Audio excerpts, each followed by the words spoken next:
This is Brandon Despia. Thank you so much for following the channel, by the way. If you haven't done so, like, comment, and subscribe before we begin our video. This is really just a place for me to discuss my opinions or thoughts I've been mulling over about Branded and DracoTail. I appreciate everyone who subscribed to the channel and has been willing to share their thoughts in a respectful manner. Now, without further ado, let's jump right into the video. In past videos, I've talked about how I believe Branded fixes DracoTail or completes it. This particular video right here, how it makes it more powerful, increases the ceiling of both engines, and as a result, I've seen people ask for a deck list to help illustrate where I'm coming from. So this is what today's video is about. Hopefully this will inspire you to take Branded or DracoTail to the next level and let you try different things. This video was inspired in part by Jesse Kotton's YCS Vancouver DracoTail list, which a lot of people I've noticed have started copying verbatim. And while I do love the list, there is one particular issue I have with it, mostly the 3 DracoTail pans. However, you can't really argue with results now, can you? Now, because I am an advocate of adding Branded and DracoTail together, typically in my videos I focused more towards the 60 card build. Today I want to show you 2 deck lists, one that basically modifies Jesse Kotton's list only slightly in the main deck, and then a 60 card deck list with another variant that uses a very powerful engine or a very powerful fusion monster that really brings things together. So let's talk about those right now on Dueling Book. The first deck list is essentially Jesse Kotton's Vancouver list. This is exactly the same deck he ran with one minor change. If you haven't seen it yet, it is the 1 copy of the Fallen of Albaz. Like I mentioned before in my videos, I think having 1 copy of Albaz or some very tiny version of the Branded engine is most likely going to be the best play for DracoTail's success moving forward, while still being able to play a high hand trap count. Let's quickly go over the list together. We are running the 3 of each DracoTail, each main DracoTail here. We have the 3 Phimina, the 3 Lucius, the 3 Malulu, the 1 Urgula, and we're running 2 copies of the DracoTail pan. I wasn't comfortable with 3 as in Jesse's list. You do want to see it as much as you can, but I also felt like 3 was a little bit too much. So what we could do eventually is maybe make this 41 and add a 2nd Urgula, or if you really like the 3rd pan, you can add the 3rd pan and make it a 41 card list. I don't really see a problem with that, but for the sake of keeping it at 40, we're going to do it like this. We have the 3 copies of the Ketu DracoTail, as well as 2 copies of Rahu DracoTail, the Flame, and the Horn. And then for the hand traps, 3 Ash, 3 Veiler, which is very good to cycle and use over and over again with Arthalion, 3 copies of Morchami Fool Loss, and 3 copies of Perulia, along with 3 Nibiru, and 2 copies of Ghost Ogre and Snow Rabbit. We're running 2 copies of Blazing Cartesia, just like he was in his build, followed by 1 copy of Fallen of Albaz. Why do I think this is a better deck list, or why do I feel like it's important to incorporate Fallen of Albaz? Because of this card, Hieratic Seal. Like I mentioned in the previous video, there were already Blue Eyes deck lists that incorporated this same idea. DracoTail decks typically try to end with a Hieratic Seal along with what they're normally doing, so this doesn't really go out of their way. Spheres will bounce a card on the field, tributes itself to do so, special summons into Fallen of Albaz. Then the Fallen of Albaz would steal an opponent's monster, an important monster, perhaps an extra deck monster, a light or a dark, and then they would go into multiple options. They can either go into the Lubellion if it was a dark monster, and then go into Mirror Jade, or because we are running 3 copies of Effect Veiler alongside 2 copies of Blazing Cartesia, we have the option of going into Albion the Branded Dragon, or most importantly, Albion the Sanctifier Dragon. Now, why is Albion the Sanctifier Dragon so important. This is really the reason why we're even committing to this type of engine here. Albion the Sanctifier Dragon is a busted card. You've probably heard it multiple times, people talking about it getting banned. Even if we removed every access to a lock available. It's pretty clear Konami's not going to do anything with this card, and it's going to stick around for a while. But what does this give DracoTail? This gives DracoTail essentially a stronger second copy of Secretarion Dragon that you can play on your opponent's turn.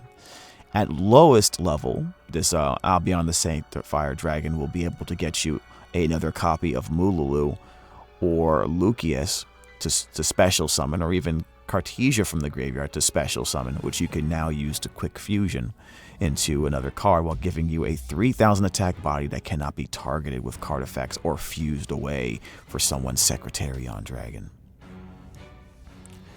The next thing, and the scariest thing, because we are running Spirit with Eyes of Blue, now we have access to a pseudo lock. Obviously against other dragons, we won't be able to really do much with this. Other dragon decks, I mean. But with Sanctifier Dragon against non-dragon decks, we essentially lock them behind hand traps and an Altharion, which is kind of busted and will win you the game right there. So that increase in end board is very enticing to me, and I think it's worth doing that, especially since in many combos you're ending with a DracoTail Flame, and one of their best ways of stopping you from getting into this once the Albion comes out is to use Called by the Grave, which you have the check for. The sideboard is exactly the same as Jesse's. I didn't want to mess with it too much. However, the extra deck is a little bit different now, isn't it?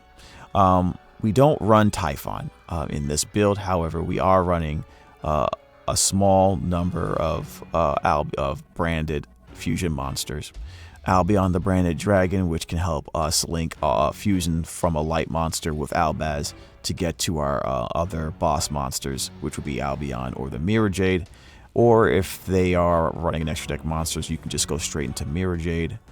Lubellion is interesting because what you can use it for is I can go in from Albion, or I can go from Lubellion directly if they have a dark monster to fuse away. And then while I'm going into my Mirror Jade or my Albion, I can recycle materials. And for example, if I want to go to Mirror Jade, I can just recycle an extra Orphalion, or maybe a Gulamel that got banished or something like that. So in a way, I have a higher end board, and I have another way to extend my grind game to make it stronger. Now let me show you the next list, which would be a branded DracoTail. This leans more towards the branded side of things, so this is still a branded deck. A few things of note: we are running 3 copies of Despia and Tragedy in this build. So what Tragedy does, this can get us an Aluber, if we still have our normal summon from the deck, so we can go in a branded engine. However, if we do not have access to our normal summon, we can use this to replace itself and either get an ad libitum to boost the power of our Guardian Chimera plays via branded in red, typically to do something like bring back a Mirror Jade, or maybe even a banished Philia Regis, or Borlo Furious Dragon. As you can see, we have a lot of monsters in the deck, in the extra deck, that are level 8 or higher, right? So this has a lot of monsters it can target for an extra body. A Tragedy in the graveyard alongside a Serenir or a Albion the Shrouded essentially gets us there. So that's also something to think about. Or a Tragedy plus a Branded in High Spirits if we're able to get this in the graveyard. We run more than enough. We run about 20 or 20 plus 1 card starters. Or I say 1 card with quotations because it's more like 1.5. Most of the monsters or cards that you're going to need to start your combo are going to require a discard.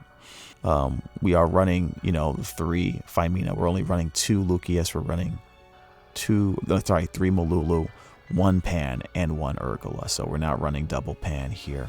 But we are tripling up on all of our dark dragons though.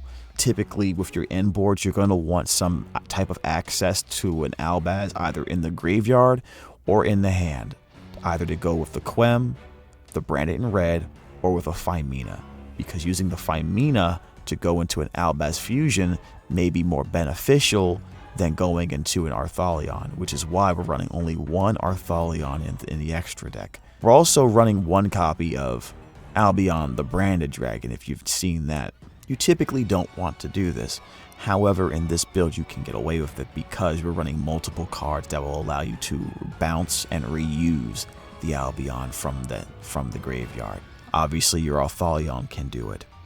Lubellion is arguably more important in this build because you're going to want to recycle multiple monsters back into the deck or extra deck so you can keep up the grind game while fusing into different monsters as well. And then that's why Secretarion Dragon is so powerful and potent as well, for that same reason. Special summoning a Cartesia or a Lucius from your graveyard while returning one of your Albions or your other Dragon Fusion monsters into the extra deck in order to reuse them later. So you have plenty of ways to recycle these monsters. And you'll have to use it a lot because we are running one copy of Trishula, the Dragon of Icy Imprisonment. This is the card that will bridge DracoTail into Branded without having access to any of the Branded cards. So there are a few videos out there that already explain this very, very well. We have a video by Raul TCG that was posted several days ago that perfectly explains the benefit of using a card like Trishula. I'm just going to quickly show you an example, but this is essentially a board that can be created by simply having one copy of Fusion Deployment along with any dragon, but typically Albion the Strata Dragon is your best and most powerful option. He's going to Fusion Deployment into Cartesia and make a Granguignol after activating the effect of Albion the Shrouded Dragon in the graveyard in the hand to send either a Branded Fusion or a Branded Retribution. So this is the typical Granguignol play where you're able to get Branded Fusion from the graveyard without using a normal summon, which is why deployment is so important here. And now, as you guys already know, in the DracoTail Branded build, you're going to use Branded Fusion to send the Mululu. This is why Lubellion is way more important in this version than the Albion, although Albion is still very, very important.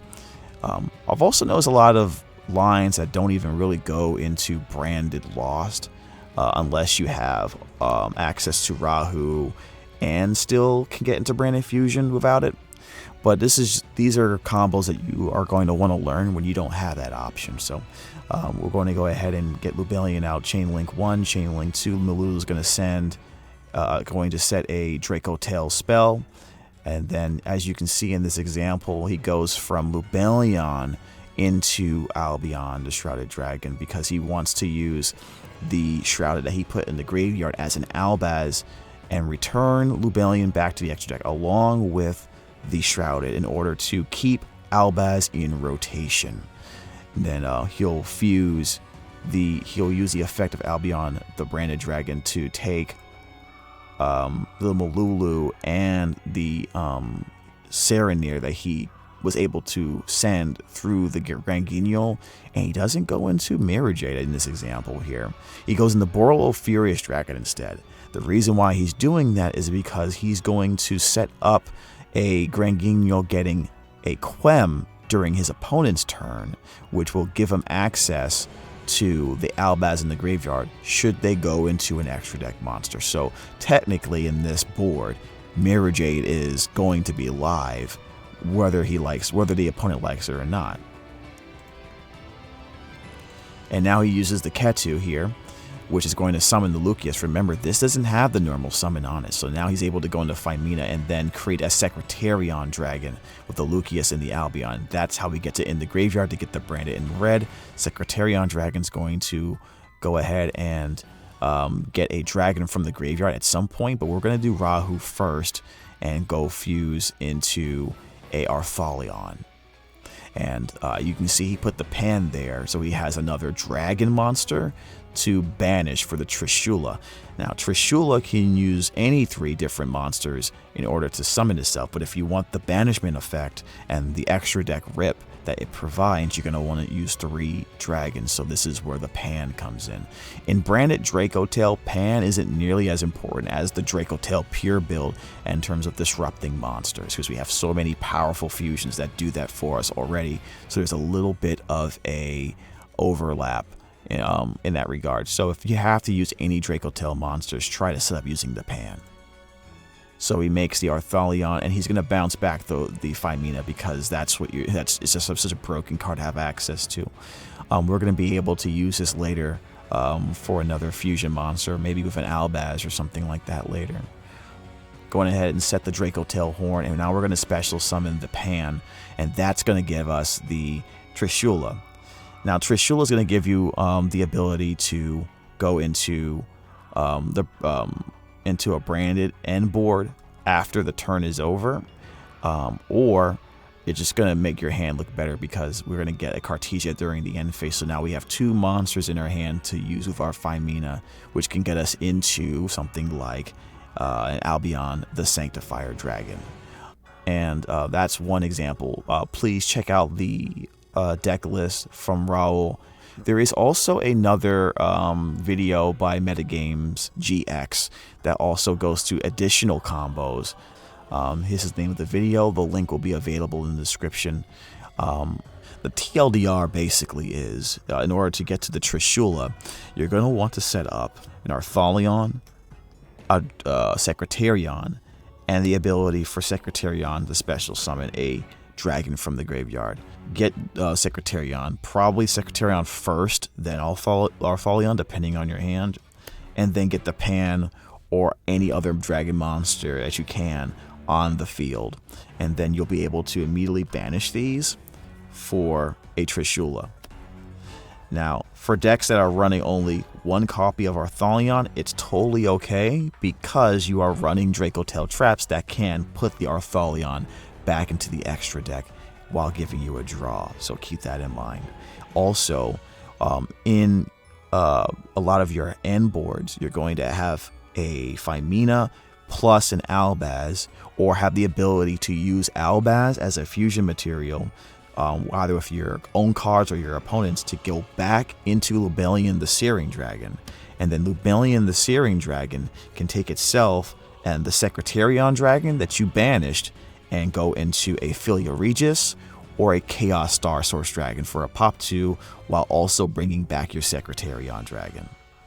The reason why you see the cards the way they are is I just wanted to show you visually what you need to look for and what it connects to. So like I said before, this is how you get into your Trishula typically. Secretarion into plus Arthalion into a resurrected dragon, goes into Trishula, then Trishula will banish either a Tragedy or a Mercurier, depending on whether or not you still have your normal summon.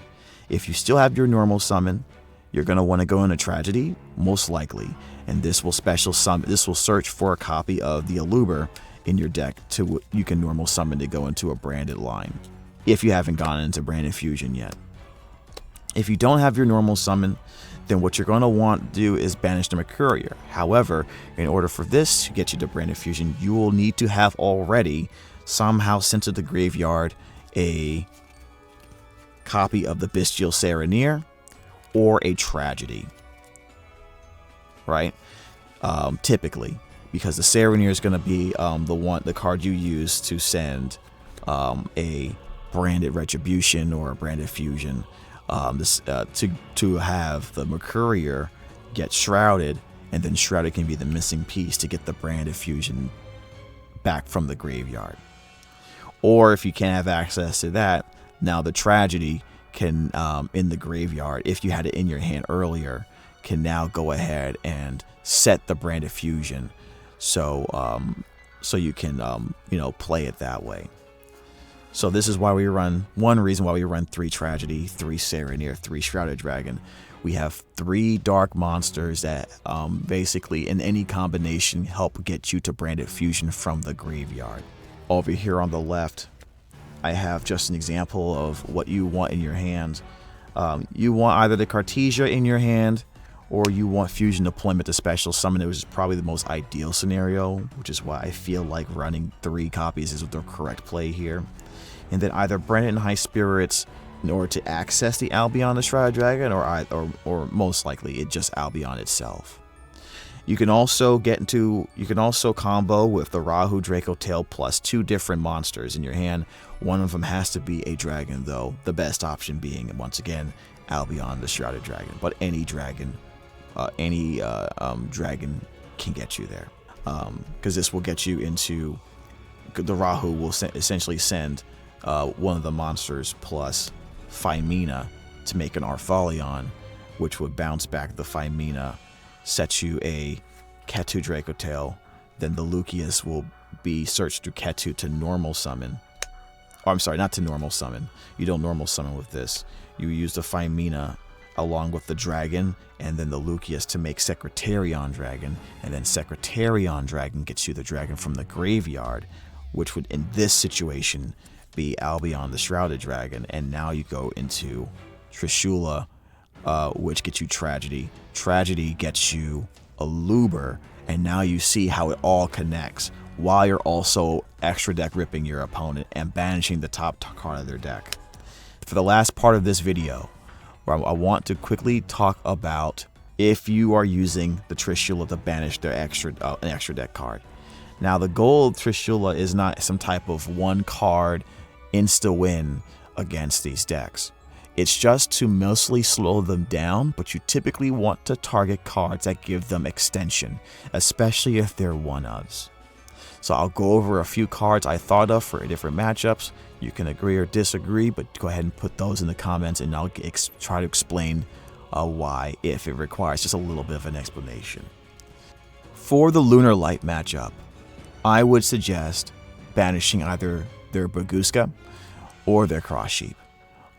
Many of their combos rely on Baguska to essentially prevent you from playing the game while they have an uninteractable towers alongside it and an SP Little Knight potentially.